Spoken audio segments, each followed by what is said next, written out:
Hi, thought I'd share my fix with you for this idler wheel, in case some of you have similar issues. This idler wheel here used to be like the back one here, similar to the back one here.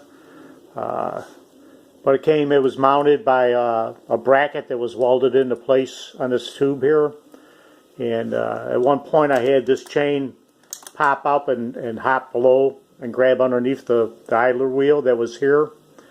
And consequently it torqued this whole thing, bent it right up, and basically kind of snapped that idler wheel. So I was kind of left with not having a place to put an idler wheel, and you can't really run this thing without it. So what I ended up doing was I got this idler wheel from the local recumbent dealer here in Portland, and I got it, and I can show you right back here. There's a long bolt that goes through a metal tube that I picked up, and actually there was holes in that was left from the bracket, and you can see right here I found some metal tube that had the inside diameter came pretty close to matching the outside diameter of this tube here. The inside and the outside matched, so I just sawed this tube in half and put it in place. And in those holes I put epoxy into them, just loaded up with epoxy, so I just kind of made that tube kind of solid right there just to give it a little more support. And then I just held it in clamp with some stainless steel hose clamps.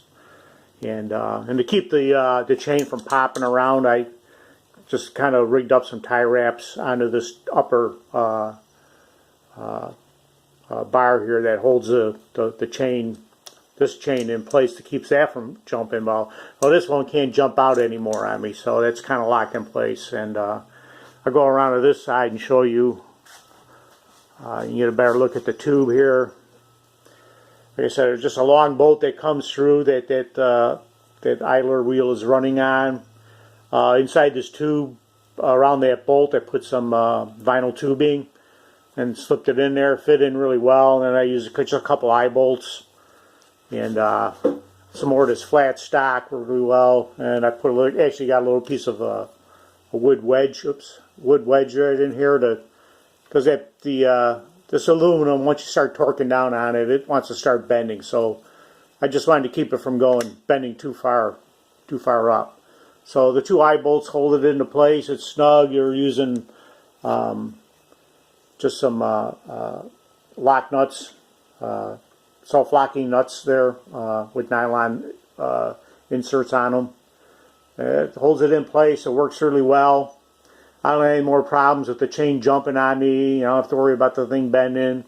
It may look a little funky, but you know what? It works, and I can ride my bike. So, if you guys got a similar problem, you're wondering how to deal with it, here's a solution for you. Maybe you can implement it. It wasn't too bad, not too expensive. Took just a little bit of fiddling around with some drilling and buying some parts at the hardware store, and it worked out fine. So hopefully it helps some people out.